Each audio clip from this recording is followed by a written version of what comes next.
Hey, what's up everybody? It's Angelic Vixen from Lucky by Nature. Today's video is an in-depth review of the tech tier underwater bases and the teleporter. We got 4 new great items for the tech tier. The first one is the teleporter, and the main thing I want you to notice here is it does take 85 element to make, and you need to make 2. The generator, which costs 30 element, and you use the generator to power the teleporter and the underwater bases. The vacuum compartment, which costs 3 element each, and this is the rooms that you see here that makes it so you can breathe underwater. And the vacuum compartment moon pool, which costs 3 element each, and it has the opening at the bottom so you can go in and out of the water. So let's get right into it.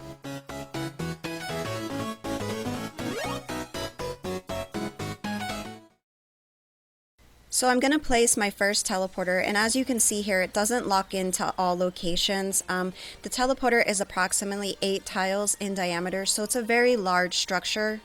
And the teleporter runs off element shards. To make the teleporter work, you do need to attach a tech generator. And just like other tech tier items, the tech generator runs off element. So far, the only thing that is different from the tech tier items is the tech teleporter because it runs off the element shards. And 1 element in the tech replicator creates 10 element shards. The amount of element shards you need to teleport actually varies because it goes off weight. Your weight plus your dino's weight and things like that. So it's going to vary each time you use the teleporter. So now I'm going to show you how to build a tech underwater base. So I tried different designs and I noticed several things that did work and didn't work. So one of the things that didn't work is the vacuum compartments do not lock into the side of any cliffs or rocks. It does have to be a flat surface to actually get it to lock into place.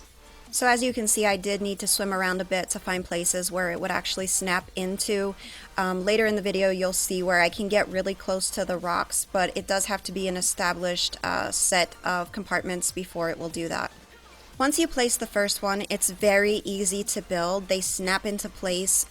So it's just like building blocks. You just go from one to the next in the design that works best for you when you're creating your base design.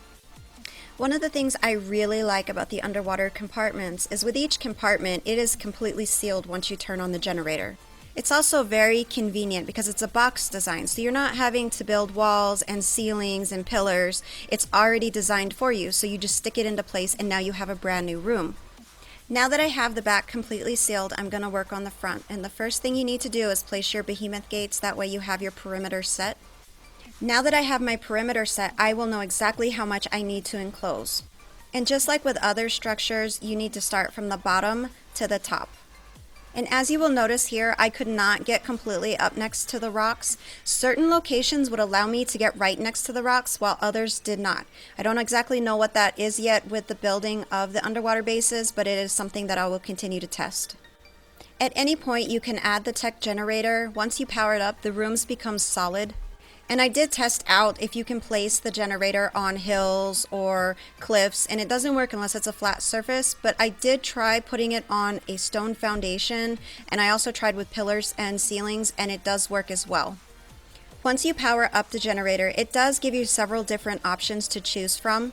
You can increase or decrease the radius size dependent on the size of your base, and you can actually check it to see if all the cubes are covered because you may not need it at its maximum radius. At the max radius, it uses 1 element per hour, and at the smallest radius, it uses 1 element every 5 hours.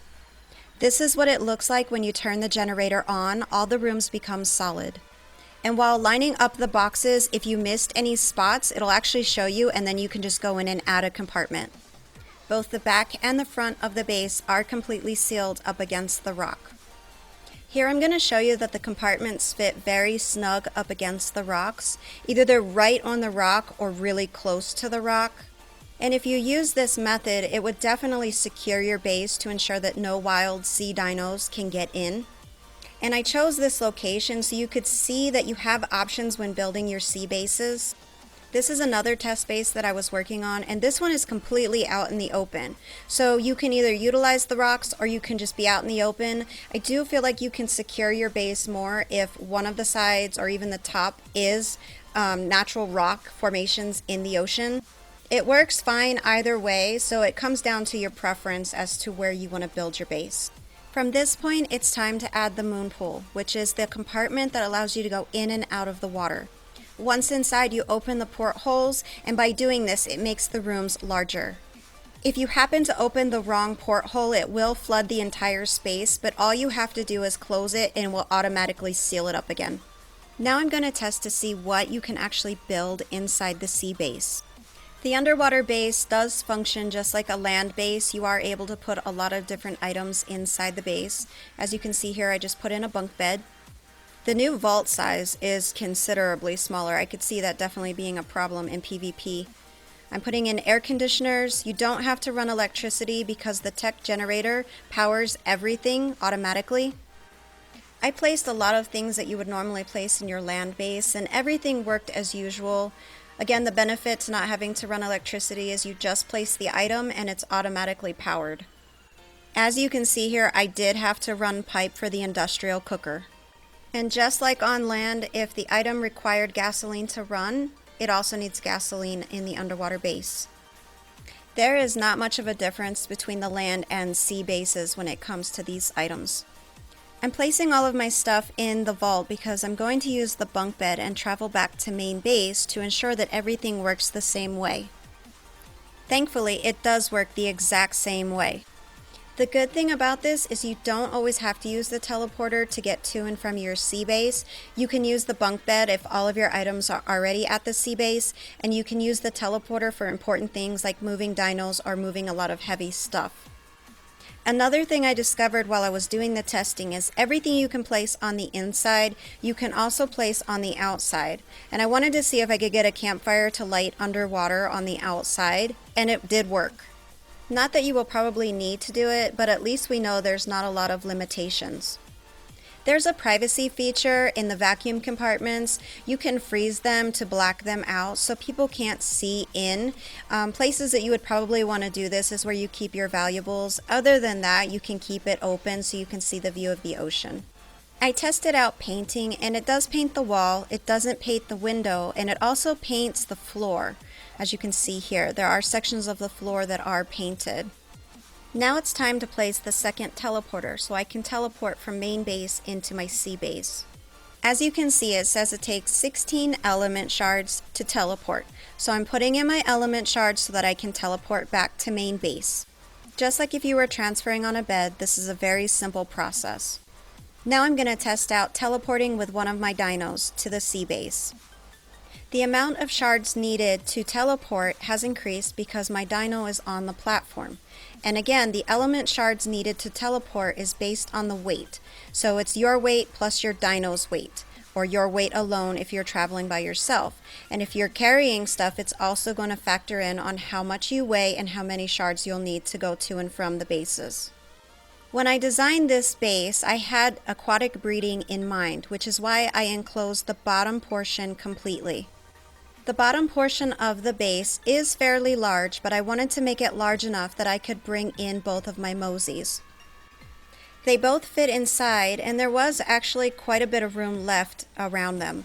I set them both to wander just to see how they would respond, because some dinos go crazy while others really don't move that much. I was happily surprised to see the mosies did not move that much when they were both set on wander. The gestation process has begun, and I will do a future video in depth on aquatic breeding. Mainly what I wanted you to see is you can design your sea base with aquatic breeding in mind. I hope you enjoyed this in-depth review of the tech tier underwater bases and teleporter. We always strive to bring you insightful videos. Until next video, thanks for watching and keep surviving. My work saved the human race. We'll be right back.